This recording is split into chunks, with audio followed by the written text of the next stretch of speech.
What's up, guys? My name's Jay, and welcome to the Zen of Story podcast. I love all things story, and as a story addict, I'll be taking a look at the greatest stories out there, whatever the art form or language, and examine why they work so well and how they've made a mark on our lives. So, let's see what we have today.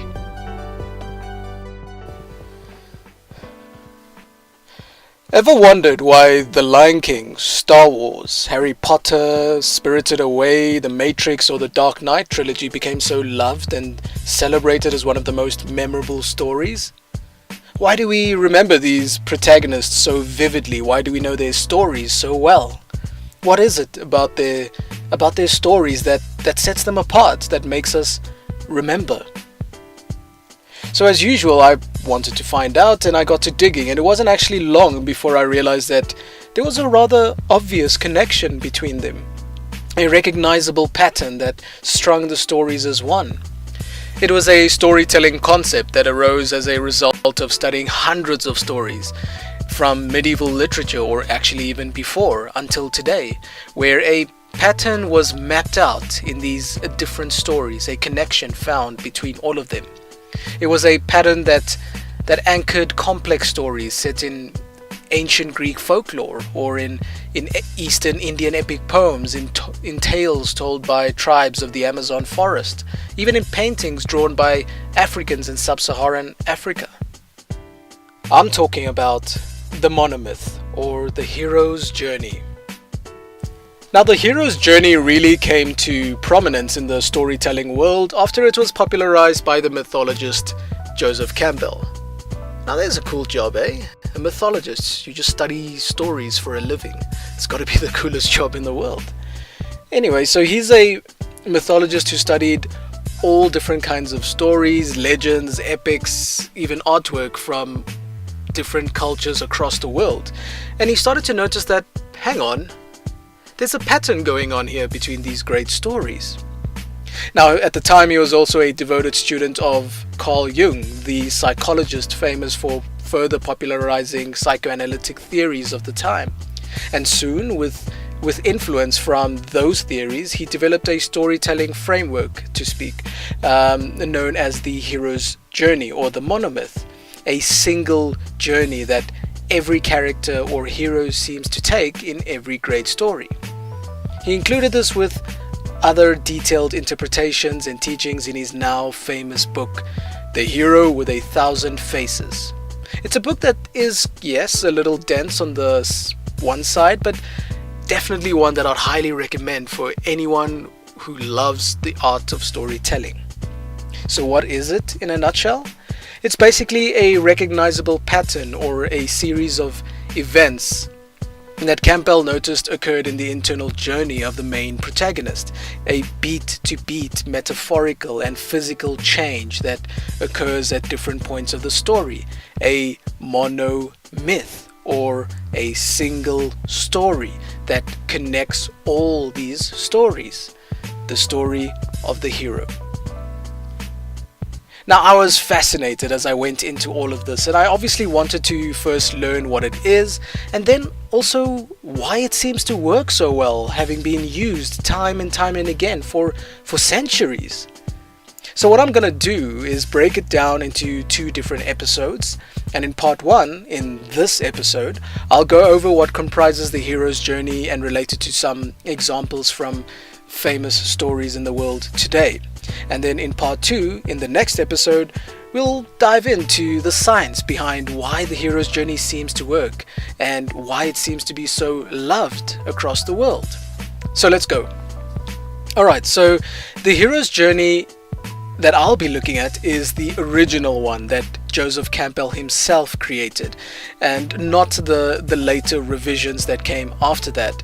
For example, the one popularized by Christopher Vogler in his book The Writer's Journey, another book I would highly recommend, by the way. Okay, so a basic starting point in the monomyth is that the framework of how the story works is one where the hero will begin his or her journey in an ordinary, normal world. Note, this is a world that is normal to the hero at the start. And then through a series of events, this hero will enter into a special world, or a world that is new to them. Thereafter, they'll return to the original normal world, equipped with the knowledge, skills, and wisdom that they obtained from their epic quest in the special world. Now remember, this is either an actual physical journey, or one that's metaphorical, or one that shifts between simple settings. Whatever it is, there exists a variation in the story that, when understood, is quite recognizable thereafter. So I'll go through each of the steps of the hero's journey and provide some examples when I can of some well-known stories, most notably from The Lion King, the original Star Wars trilogy, and the Harry Potter series. Naturally, spoilers ahead. Alright, so part 1 of this hero's journey is the ordinary world. This is the known world to the story's protagonist, one they are living in at the start of the story. For the Star Wars saga, Luke Skywalker is the protagonist, and he's first introduced as a farm boy living with his aunt and his uncle. In The Lion King, it's Simba's life as a carefree, spoiled prince.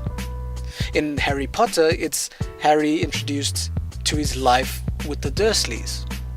For Frodo Baggins in Lord of the Rings, it's the Shire. For Katniss Everdeen in Hunger Games, it's her life in the districts. You get the picture. It's the world the protagonist knows and understands at the start of the story. Now, part 1A is the first part of the actual journey, a call to adventure, an invitation or an inciting incident for the protagonist.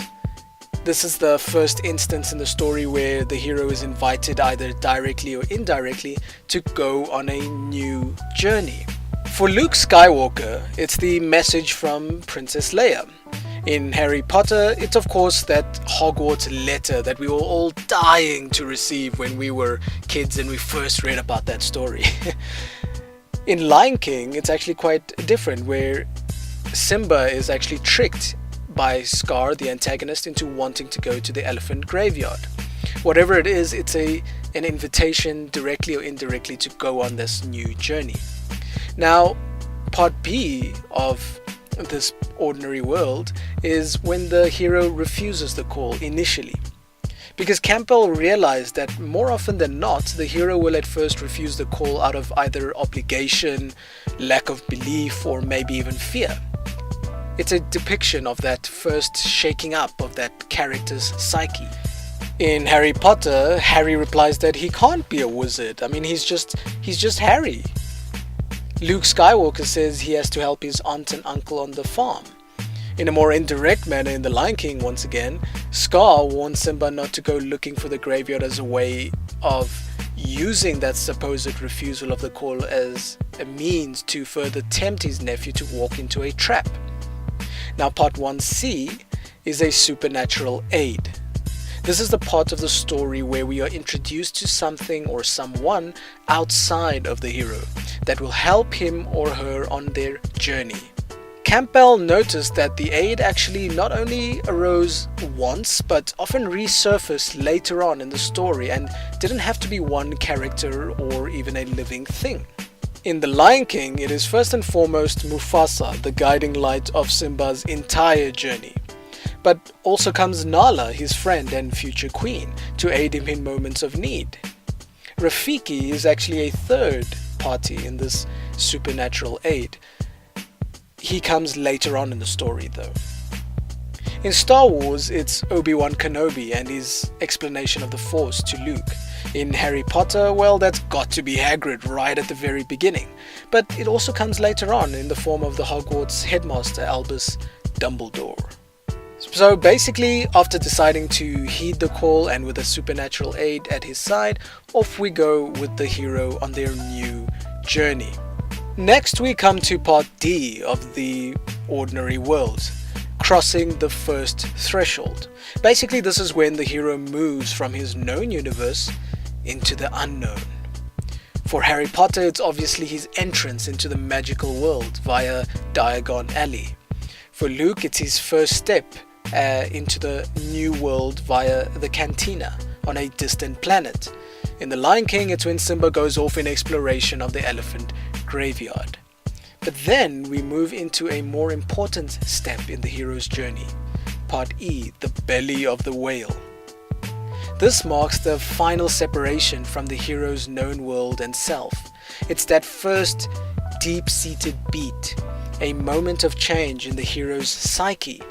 It's the mark of the deep internal journey the hero realizes he has to take.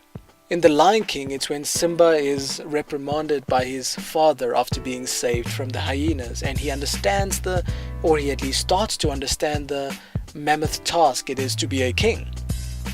Yeah, I think this part is actually quite wonderfully shown in the film, in a particular frame where Simba steps into his father's huge paw print, a symbolic representation of the weight of the legacy of his father and all the previous kings. In Star Wars, it's Luke's descent into the mystical tree cave on Dagobah, where he learns the secrets of the Force and the immense discipline of the mind and belief it takes to be one with the Force. In Harry Potter, it's this gradual realization that he comes across in his time at Hogwarts, as he slowly leaves behind the squabbles of school life to finally understanding the importance of stopping Voldemort, to learning about the Deathly Hallows and coming into terms with his own mortality, and more importantly, at least to Harry, the mortality of his loved ones. It's that deep-seated psychological change. And that's it. So now we come to part 2, which is the initiation or the middle portion of the story. Now part 2a is the road of trials. This is when the hero faces a multitude of challenges that threaten to overthrow his or her existence, his morale, and their spirit. Simba is faced with the death of his father, and he is convinced by his uncle Scar that he's responsible for the death of Mufasa. In the Harry Potter books, it's the different investigations they embark on in each book and the challenges they face at school and later on outside the school. It forms the bulk of the plot. In Star Wars, it brings to mind when Luke joins the rebellion and plans to destroy the Death Star, or actually even his repeated attempts at learning the ways of the Force with Obi-Wan Kenobi and later with Yoda.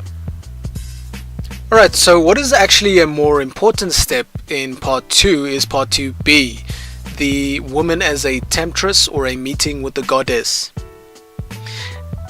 Now, it's important to note that this doesn't physically have to mean an actual female character. In fact, it does not mean a female character.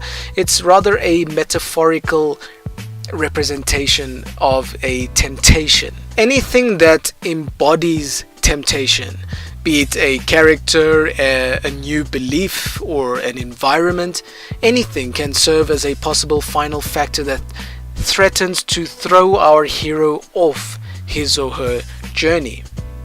It's intertwined with the road of trials that aims at further challenging the hero. For Simba, it's the Hakuna Matata lifestyle of Timon and Pumbaa. Their carefree lifestyle, I mean, it's great, it's fun, it's enjoyable, but ultimately it basically pulls him away from his deep internal journey, that of becoming a king. In Star Wars, it's depicted as Luke's initial attraction to Princess Leia before they later realize that, oh crap, they're related. Hashtag Game of Thrones. But thereafter for Luke, it's also his invitations to join the Empire and the way of the Sith Lords. For Harry Potter, it's the repeated invitations to join the supposed powerful dark side, or in the earlier books, when he's invited to join Slytherin, but later on, when he's invited to join the Death Eaters. And then we come to the final part of the middle portion of the story, which is part 2c, the atonement with the Father. This is the step where the hero must confront and be initiated by whatever it is that holds the ultimate power in his or her life.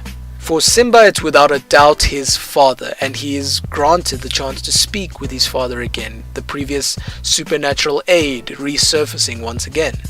And as a result of this, he remembers who he is and what it means to be a lion, what it means to be his father's son, what it means to be king. In Star Wars, it's quite literally the meeting with Darth Vader, between Luke and Darth Vader in A New Hope, and more prominently in The Empire Strikes Back. In Harry Potter, it's the Mirror of Erised in the Philosopher's Stone initially, where he learns from Dumbledore the dangers of obsession and the futility of longing for loved ones long gone. But much later on, it's that moment Harry has with his loved ones after they have passed on with the help of the Resurrection Stone. What this is ultimately designed to do is to bring forward Part D of the second part of the journey, which is the apotheosis and ultimate boon. This is the point of realization for the hero in the story, the understanding of knowledge that will give him the ultimate power over his or her own life. I mean, in The Lion King, that's after that spiritual interaction between Simba and his father, he now realizes he has to take responsibility for his actions and for his life, metaphorically represented by the Pride Lands.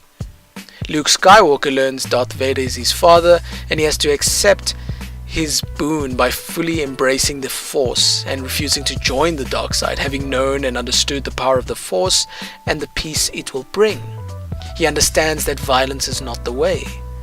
For Harry Potter is that moment he realizes he has to die all along, when he realizes the Horcrux within himself that Voldemort had accidentally created. He realizes he will have to face death if he wants to ultimately defeat Voldemort. And that's how we come to the final part of the hero's journey, part 3. Still with me, guys? We're almost there. Okay, so part 3, the return to the ordinary world. This is characterized by part 3a, which is an initial refusal of the return, because Campbell noticed that oftentimes there is a momentary refusal to come back to the original world. I mean, Simba has a moment where he contemplates how he will go back, how he'll accept responsibility for his father's death. At this point, he learns from Rafiki that his past does not have to define him, and the past serves as a way to teach you more about who you really are. So, and this is just a brief moment in the story, and it's not necessarily found in every single story. The main part is usually depicted as the part 3b, the magic flight home, when the hero actually returns to the normal world. Simba races off to return to his Pride Lands and reclaim his lands from Scar and reclaim his life. In Star Wars, we see it in Return of the Jedi, where Luke escapes after destroying the Death Star. I mean, Harry Potter has a number of magic flights home, almost one in every book, where he escapes the danger every single time. And that brings us to part 3c, where they receive help, a rescue from without. Because just as the hero receives a supernatural aid earlier, he now receives help in the form of his or her newfound allies. Simba has so many newfound allies: Timon, Pumbaa, his old friends, Rafiki, Nala, the other lions, even Zazu. They're all able to rally together to overthrow Scar. Luke Skywalker is aided by Han Solo, Princess Leia, Chewbacca, R2-D2 and C-3PO. All of them come together to help him. And obviously with Harry Potter, the main guys who help him is Ron and Hermione. And this helps the hero to cross the return threshold to the ordinary world, the point where the hero finally returns to the ordinary world with a newfound wisdom, knowledge, and shares it with his old world. Because for Simba, it's his return, ready to first accept responsibility for his father's death, and then on learning that Scar was actually responsible all along for his father's death, it's just what he needs to push him over to finally take back his lands.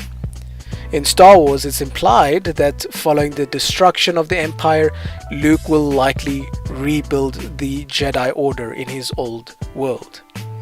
To finally, part 3e. And this brings us to the final moment, part 3e, the master of the two worlds and the freedom to live.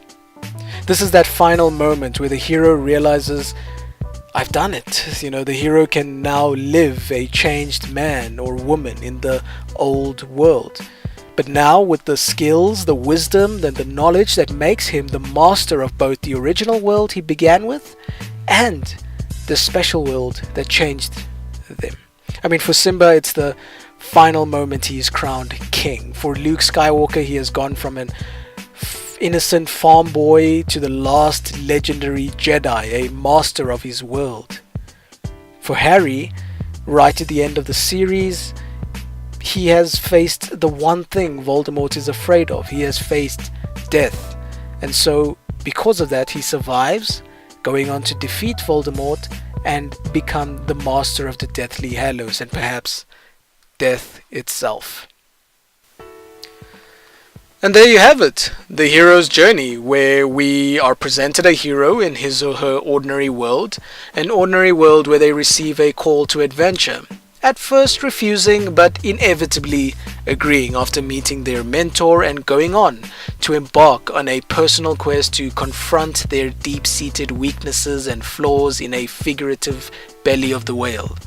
And as the story progresses through a road of trials, the hero is faced with distractions and temptations before they finally come to terms with a newfound understanding, knowledge and skills that leads them to finally go back on a magic flight to their original world and one last time, in one final ordeal, conquer their flaws and become a master of the two worlds with a freedom to live. The Monomyth, or the hero's journey, is a wonderful addition to storytelling and the art and craft of what storytelling is.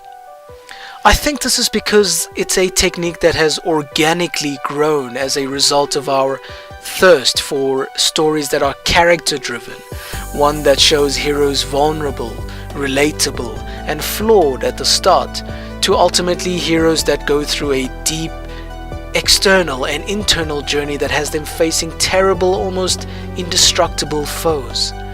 The beauty of it lies right at the end, when through the skills and wisdom the hero learns as a result of his or her journey, finally overcomes their greatest weaknesses and emerges victorious.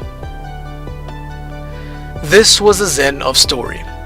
This episode was part 1 of a 2-part series I am doing on the hero's journey, and in this episode we found out what the hero's journey is and how it actually works. Join me on the next episode where we will look at why the style of storytelling works so well and the science behind why we are so magnetically drawn towards it. As always, if you like this and want more, head on over to zenofstory.com and subscribe on either Apple Podcasts, Stitcher, or wherever you listen to your podcasts, and never miss an episode. Please do leave a review on iTunes and help the show grow. As always, if you got a great story, let's explore it. Cheers.